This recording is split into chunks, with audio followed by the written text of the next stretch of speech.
l'émission Parole de femmes. Nous avons passé la semaine avec Nathalie. Bonjour Nathalie. Bonjour, qui rayonne comme un soleil pour ce dernier jour ensemble. Soleil dans votre maison. Oui, tu vas bien?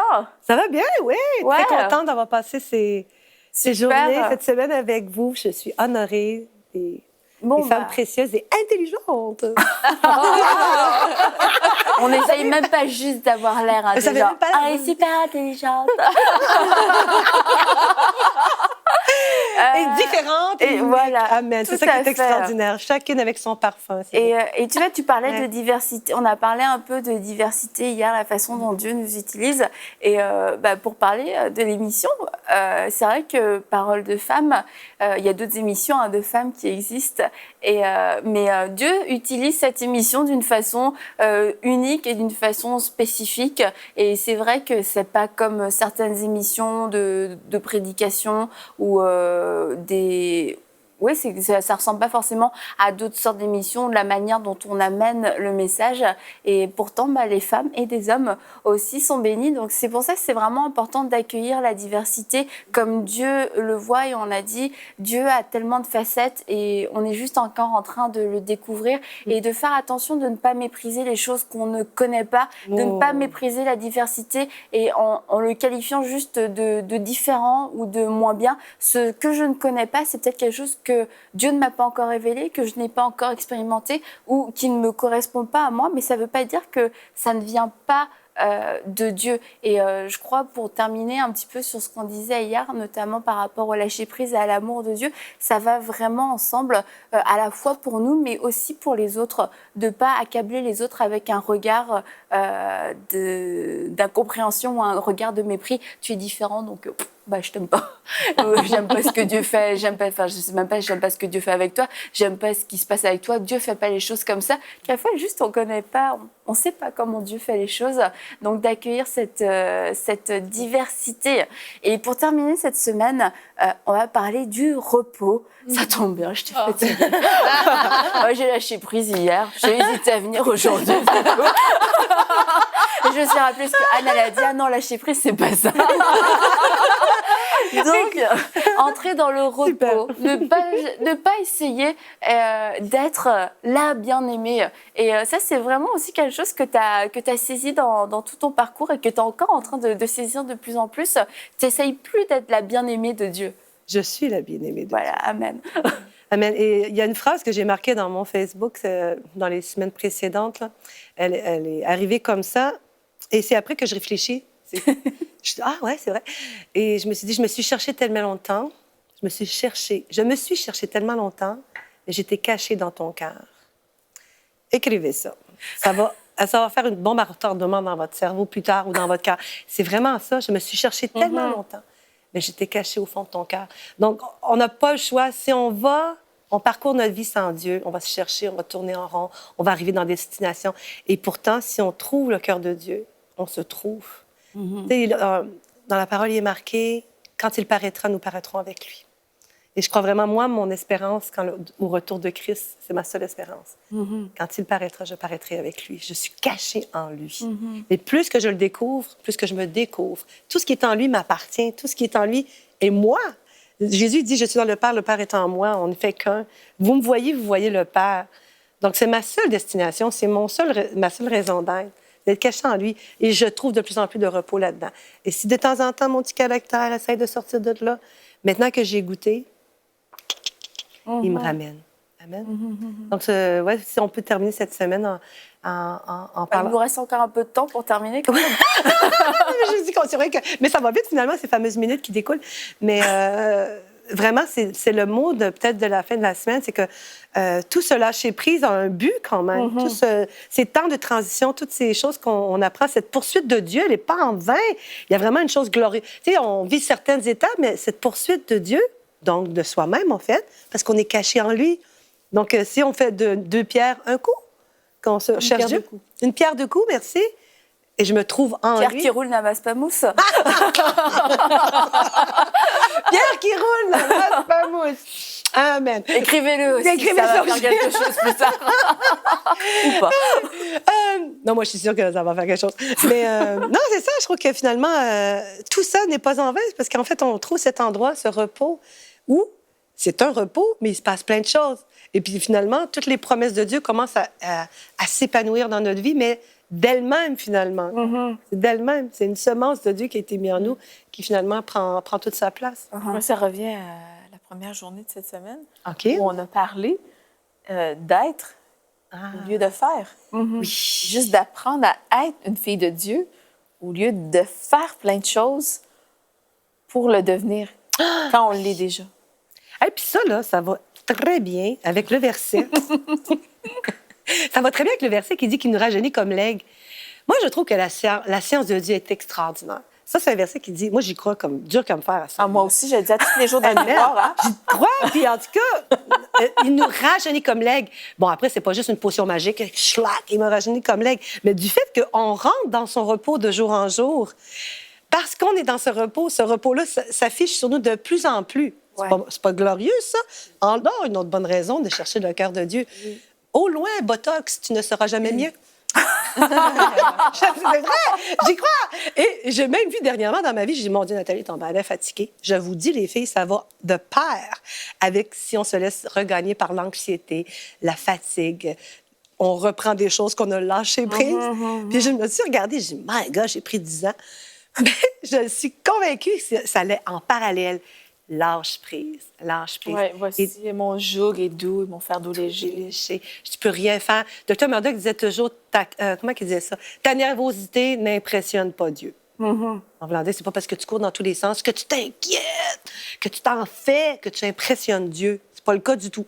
Là, j'ai fait comme, ah oui, c'est vrai. Mais les activistes, là, les bougeux, on pense qu'on impressionne Dieu, ou tout au moins ceux qui nous entourent. Pas en tout. Ça impressionne pas personne. Et le fait de...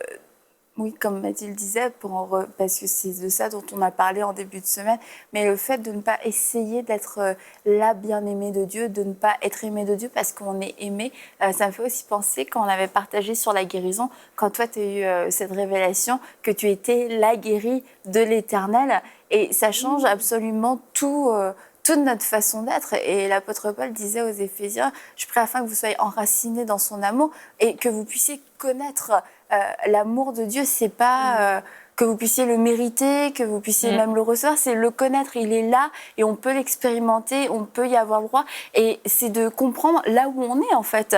Je suis enracinée dans cet amour, je suis enracinée en lui, et de cet amour va en découler une action souveraine et une action exceptionnelle, surnaturelle. Il dit après la puissance qui agit en nous et qui est capable de faire au-delà de tout ce qu'on peut penser ou imaginer.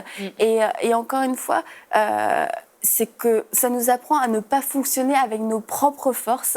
Et on voit, comme tu disais dans les premières émissions, puis j'ai aimé ça, par rapport à la sanctification, que là aussi, on peut vraiment aller avec nos propres forces et nous-mêmes, allez, il faut que tu arrêtes de faire ci, il faut que tu arrêtes de faire ça. Et puis, je crois vraiment qu'on doit mettre notre vie en règle. Il y a des choses qui ne sont pas du tout à la gloire de Dieu, mais que Dieu est capable de parler lui-même à sa façon, et que ça va se faire en fait naturellement, parce que par amour, je vais délaisser toutes les choses du monde. Et trop souvent, quand on vit notre vie chrétienne, on se bat contre le péché, on se bat contre telle et telle chose, sans jamais prendre le temps d'aller s'enraciner dans l'amour de Dieu. Parce que un des mensonges, je crois, c'est qu'on se dit, tant qu'on n'est pas parfait, on n'a pas le droit d'aller s'enraciner dans cet amour. Un des pièges de la vie chrétienne, c'est de vouloir coller à un idéal, et de se conformer à un idéal. Ça, c'est la pire erreur, parce qu'à ce moment-là, on tombe dans du légalisme et dans du « je travaille moi-même sur ma sanctification ». Alors, oui, en apparence, c'est pas mauvais de travailler à sa sanctification, mais est-ce qu'on met les choses dans le bon ordre? Non. C'est pas le but de notre vie chrétienne, de se conformer à un idéal chrétien. Le but de notre vie chrétienne, c'est de connaître notre Dieu et de nous approcher de lui, de nous réjouir de sa présence et d'être transformés par le contact avec lui. C'est pas mes efforts qui vont apporter une sanctification, c'est mon contact régulier, persévérant, assidu auprès de mon Dieu qui va transparaître sur moi, qui va se communiquer à moi. Et c'est une erreur de vouloir... on se fatigue à se Ah ouais, on se conformer à un fatigue. idéal. Et puis, on peut même, au pire, devenir un légaliste. Au pire. Oui. Et puis en plus, les idéaux qu'on a, ça c'est aussi vraiment un truc à détruire. Un idéal qui est humain en plus, Ouais. est tellement imparfait. Et c'est comme, pourquoi aller choisir un standard aussi Ça imparfait, impressionne quoi. pas Dieu. Ouais, voilà, ça n'impressionne pas Dieu. Dieu veut travailler d'une façon unique. Dieu se réjouit en nous, dans mon identité, dans ma diversité, dans mon unicité. Et c'est triste finalement pour lui de voir, je ne sais pas si il me voit, il voit Mathilde, et que bah, moi, mon combat, c'est d'être comme Mathilde. Et il se dit, bah mince, quoi. Tu sais, si j'avais voulu que tu sois Mathilde, t'aurais été Mathilde, en fait, tout simplement. Il se trouve que c'est un bon idéal. Mais tu ne dois pas te transformer à l'image de Mathilde, mais à l'image de Christ. Mais bon, Paul a dit, soyez mes imitateurs, hein, c'est ça que tu veux dire. Mais, ouais, c'est ça, mais quand on dit que Paul, les yeux fixés sur Jésus, était transformé de gloire en gloire. Ouais, c'est ça. Donc, du moment que nous, on a les yeux fixés sur lui, on est transformé parce qu'on devient le reflet de ce qu'on admire, en fait. Ouais. Après, on peut dire aux autres, vas-y, regarde. Parce que oui, c'est correct de quand même des fois, pas se péter les bretelles, mais dire gloire à Dieu. Donc, c'est possible avec l'esprit, d'être conformé, de se conformer à l'image de Et Christ. dire comme l'apôtre Paul, soyez mes imitateurs. Voilà, exactement. Ah oui, Comme je le suis moi-même de Christ. Exactement. Voilà. Il se trouve que quand on a reçu Jésus, on a reçu Christ, on a tout reçu. Amen. On a reçu le fruit de l'esprit qui c'est en nous, l'amour de Dieu s'est déversé en nous. Tout ça, on a reçu ces choses et on a juste à entrer dans le repos pour le Et manifester. se manifeste. Et comme tu disais, Anne, quand on passe du temps avec Dieu, c'est pas en faisant, mais c'est juste en étant, C'est le contact. dans la présence de Dieu qu'on est transformé de gloire en gloire à son image. Donc, je pense vraiment, ça, c'est la manière qu'on peut rajeunir comme l'aigle. Et Petit conseil beauté en plus. exactement. Ou même des conseils beauté à parole de femme. Ouais. Et moi, je le dis à chaque jour dans le miroir, je rajeunis comme l'aigle, gloire à Dieu. Alléluia. Et vraiment, c'est de cette manière qu'on peut entrer dans le repos quand on sait qu'on a tout reçu. Ben, je pense qu'on peut lâcher prise. On peut vraiment déposer à ses pieds nos soucis. On peut faire les transitions d'une manière exceptionnelle, sachant que Dieu nous trace un chemin quand on suit l'Esprit de Dieu. Et puis, on peut juste être une fille de Dieu au lieu d'essayer de faire. Et puis, je pense que vraiment, c'est comme ça qu'on va être la vraie bien-aimée de Dieu. On va vraiment découvrir dans toutes les facettes de notre vie l'amour de Dieu. Et Mais si on peut encourager les gens, aussi les dames, quand même, qu'en fait, on parle de ça, puis c'est comme tu disais dans une des émissions, ça a l'air bien facile, la manière qu'on parle. Mais en fait, on gagne de jour en jour de l'assurance dans ce c'est de gloire en lâcher-prise. gloire, hein? C'est ça. De gloire en gloire, c'est de plus en plus lui.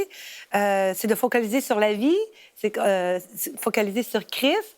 Et de le laisser vivre à l'intérieur de nous, et de bénéficier de ça, finalement, c'est de voir la vie chrétienne, la marche avec Dieu, une belle aventure. Il n'y a pas de notes qui nous est donnée. On ne passe pas des tests dans le sens t'as passé ou t'as pas passé. Je suis en Christ, donc là, c'est gagné. Ensuite, après, on peut voir combien j'emmagasine de cet amour, de combien je le concrétise dans ma vie. Mais il n'y a pas d'échec ou de quoi que ce soit, où tu as manqué ton coup. Avance, continue, puis tu vas aller de plus en plus en profondeur. Mais si l'Esprit le fait pour chacune d'entre nous, il n'y a pas de limite. Il va le faire. Tu sais, c'est certains qui vont dire, c'est encore abstrait le terme l'amour de Dieu, l'amour du Père, mais on peut confirmer, on peut témoigner que de continuer. Mais cette vie-là, ce lâcher-prise, pour moi, il est attaché à la vigne. Ce temps qu'on doit prendre avec Dieu, de pratiquer. Il y avait le frère André qui disait, pratiquer la présence de Dieu, ça se pratique. Ça se teste, on se met à l'écoute. C'est une discipline. Et souvent, des fois, on part en peur, comme on dit. On devient de moins en moins sensible. Et la vie, l'Esprit nous ramène. Mais on continue. Continue de pratiquer ça. Et que ça devienne vraiment notre mode de vie. Et ça permet aussi d'avoir des motivations qui vont être entièrement pures quand on ne fait rien pour gagner l'amour de voilà. Dieu, Et voilà. on fait vraiment ce que lui nous demande. S'il n'y a pas d'intérêt caché. Et c'est pas parce que on est manipulateur, qu'on est méchant envers Dieu et tout ça. C'est juste parce qu'on a une mauvaise conception de l'amour. C'est tellement difficile pour nous de comprendre qu'on peut recevoir cet amour-là sans rien faire, sans le mériter. Et qu'on peut même faire des choses qu'a priori, ça nous ferait perdre cet amour. Et pourtant, on le perd toujours pas. Ça vient contre toutes nos mentalités, nos forteresses. Et du coup, on peut faire des choses comme Dieu, des choses pour Dieu. Et quand on est vraiment débarrassé de tout ça, Seigneur, c'est juste, je reçois ton amour, je suis transformée de gloire en gloire. Je ne veux rien faire pour plaire aux gens, pour me conformer à mon milieu, à mes amis, à ma famille.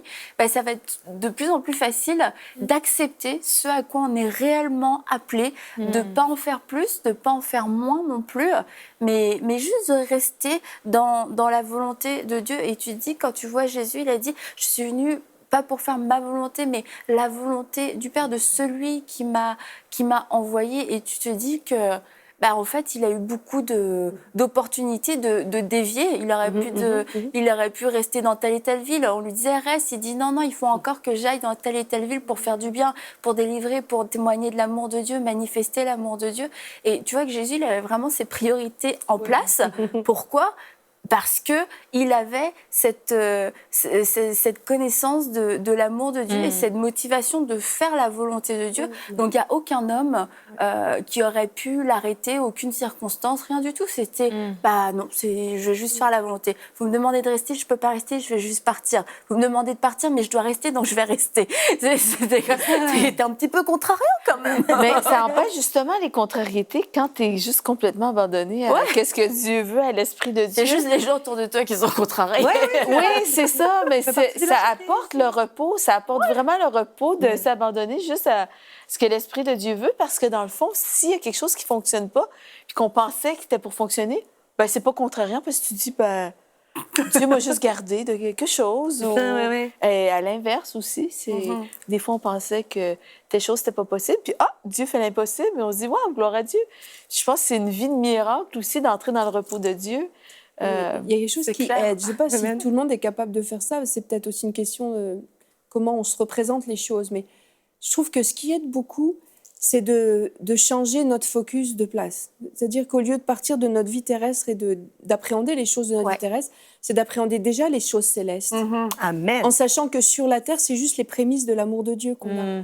C'est juste des petits apéritifs là, qu'on a, des petits échantillons. Et là-haut, on aura un amour, mais complet, parfait, sans aucune faille, sans aucune aspérité. On sera complètement baigné dans l'amour de Christ.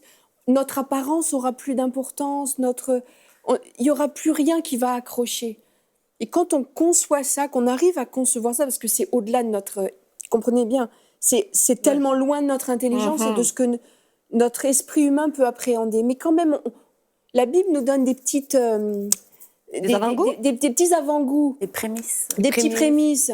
Et c'est vrai que même dans des temps de visitation de l'esprit, on peut avoir une idée plus précise de ce qui va se passer là-haut. Et ensuite, une fois qu'on a cette conception-là, de dire, là, on relativise sur notre vie terrestre. Quand on remet ça dans cette même perspective, on dit, mais notre vie terrestre, mais oui, Dieu m'aime. Bien sûr que ça a tellement pas d'importance pour Dieu. Puis ça, c'est tellement insignifiant pour Dieu. Puis, mes petites affaires, là, qu'est-ce que ça sera dans l'éternité? Et du coup, tu changes ton focus, là, tu prends la lorgnette par l'autre bout, et en partant de l'amour de Christ que tu peux te représenter, que tu auras au ciel dans la gloire, là, tu vas vraiment concevoir les choses de ta vie courante différemment. Et tu vas comprendre mieux ce que c'est que l'amour de Dieu pour toi, et les choses qui sont importantes pour lui et celles qui ne le sont pas. Puis on va arrêter de chipoter pour est-ce que ma jupe a 3 cm de trop, 3 cm pas assez, est-ce que mon foulard est bien en place, ces choses-là, c'est vraiment un exercice de vivre dans la perspective. D'ailleurs, Nathalie. Just too bad, on est presque terminé, on n'a pas le temps de réajuster. Mais du coup, mais il y a un cantique qui le dit... toutes les choses de la terre pâliront peu à peu. Ah, mon Dieu, oui. Mais c'est un vieux cantique, mais c'est exactement ça. Quand je fixe mes regards sur Dieu, puis je conçois l'amour de Dieu, les choses de la terre, elles sont tellement insignifiantes. Et puis en plus, comment on peut vraiment se laisser voler une vie par des choses insignifiantes. Ah, c'est sûr, ouais. il y a des grandes choses, il y a vraiment des grandes catastrophes, des grosses épreuves, et on veut pas dire, oh, c'est bon, rentre dans le repos de la foi. C'est pas ça. Mais ceci dit, c'est aussi la réponse de Dieu d'entrer dans le repos de la foi pour les grandes épreuves. Mais je veux parler de ces petites choses, de ces petites contrariétés qu'on peut tolérer dans notre vie, à venir manger notre joie, manger notre paix.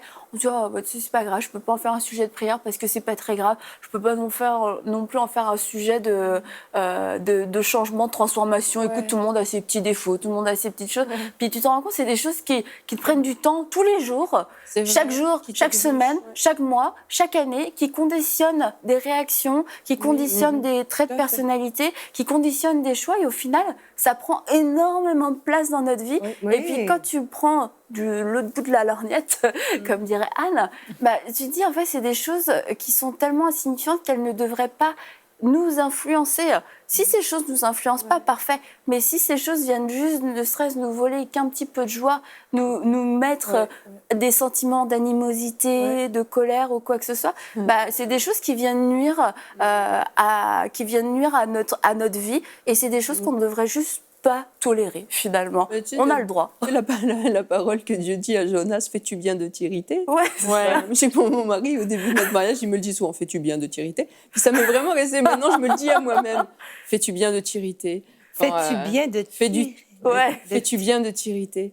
Puis, peut-être qu'à 7 h du matin, votre voisin a démarré la tondeuse à gazon. Mais fais-tu bien de t'irriter? Est-ce qu'à 19 h, c'est encore bien d'être encore fâché à cause de ça? Oui, c'est ça. Il y a vraiment des petites contrariétés de la vie qui prennent beaucoup trop de place et qui nous empêchent d'entrer dans le repos de Dieu. Moi, je vis avec un homme qui vit dans la perspective de l'éternité à chaque jour de sa vie. Il a raison. Et moi, avant de le connaître, je ne connaissais pas la perspective de l'éternité. C'est bien qu'on en parle, parce que je suis certaine qu'il y a plein de dames et de gens à la maison qui nous écoutent puis disent, mais de quoi elle parle? C'est vraiment de remettre juste dans l'éternité. Est-ce que ton irritation, ta frustration, ça va valoir la peine? Est-ce que cette chose qui vient de t'arriver ou ce que tu vis en ce moment, quelle importance tu vas y accorder quand tu vas être au ciel avec Jésus? En gros, c'est juste ça que ça veut dire.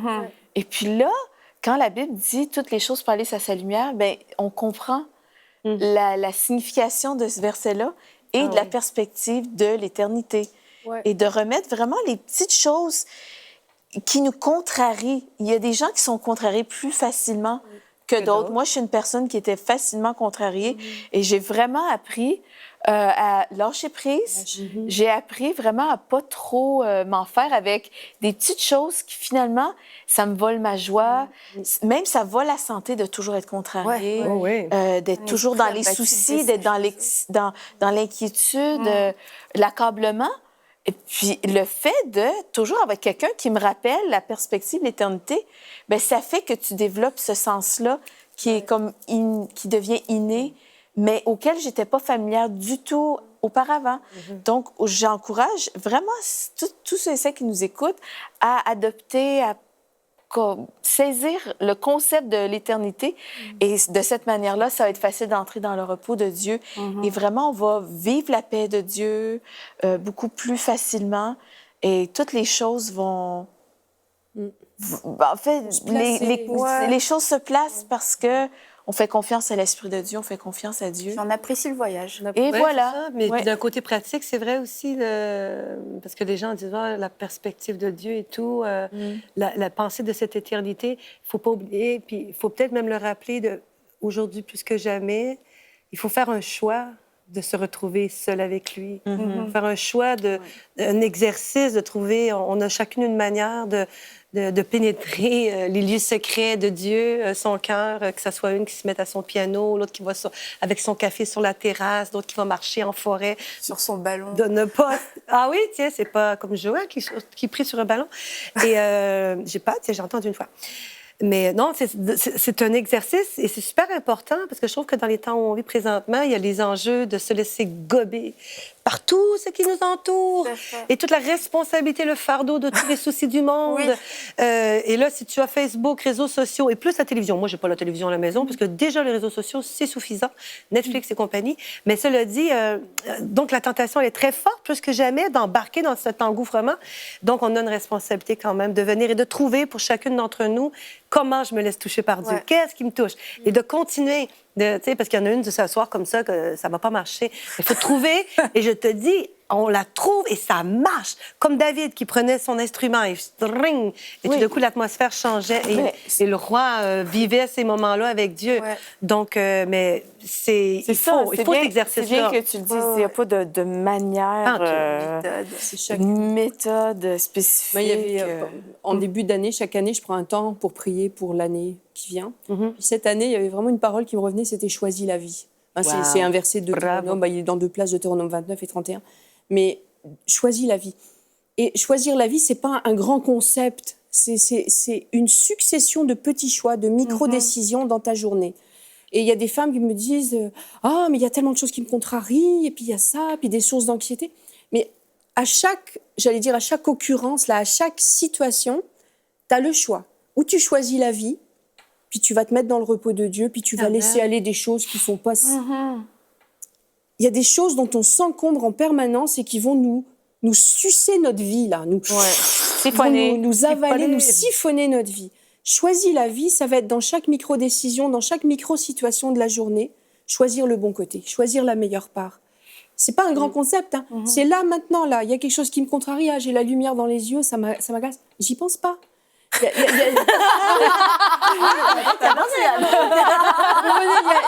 je vous le dis à toutes.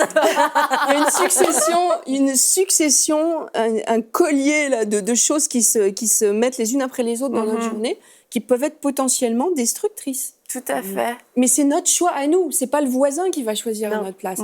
Et rentrer dans le repos de Dieu, c'est un choix personnel. On a le choix d'y rentrer et puis de passer à l'action dans toutes les petites micro-situations de la journée. Eh bien, merci beaucoup à vous toutes. J'espère que vous aussi, vous allez choisir la vie et surtout, on prie afin que vous puissiez réaliser l'amour de Dieu, l'amour qu'il a pour vous et réaliser que vous êtes déjà les bien-aimés de Dieu. Puis j'avais cette image d'un couple qui est déjà marié. Vous êtes en alliance avec Dieu. Il n'y a plus de fiançailles. On essaye de se marier. Non, on est déjà dans cette relation d'amour et c'est juste, comme le disait Nathalie, de découvrir comment juste on peut recevoir mieux l'amour de Dieu, mieux le connaître, aller plus en profondeur. Et comme pour un couple, il y a des couples qui aiment aller au restaurant, il y a des couples qui aiment marcher. Vous découvrez la façon dont Dieu veut vous démontrer son amour, la façon dont vous arrivez à recevoir son amour, que ce soit dans des temps de tranquillité, que ce soit dans des temps de louange, que ce soit en allant marcher. Bref, peu importe, vraiment, et demandez à l'Esprit de Dieu vous inspirer comment recevoir et comment demeurer dans l'amour de Dieu et non pas comment le gagner parce que c'est quelque chose qui vous appartient déjà. Donc ne perdez plus de temps, vous êtes la bien-aimée de Dieu, vous êtes sa fille bien-aimée, il vous aime, il est fier de vous, il veut juste que vous puissiez vous baigner complètement et demeurer dans son amour et pouvoir agir, prendre des décisions et être ses bien-aimés chaque jour de votre vie. Et on se dit à très bientôt pour une prochaine émission de Paroles de Femmes. Retrouvez toutes les émissions de Paroles de Femmes en intégralité sur www.emcitv.com. Cette émission a pu être réalisée grâce au précieux soutien des partenaires d'Enseignement Canal International. Retrouvez tous nos programmes sur emcitv.com.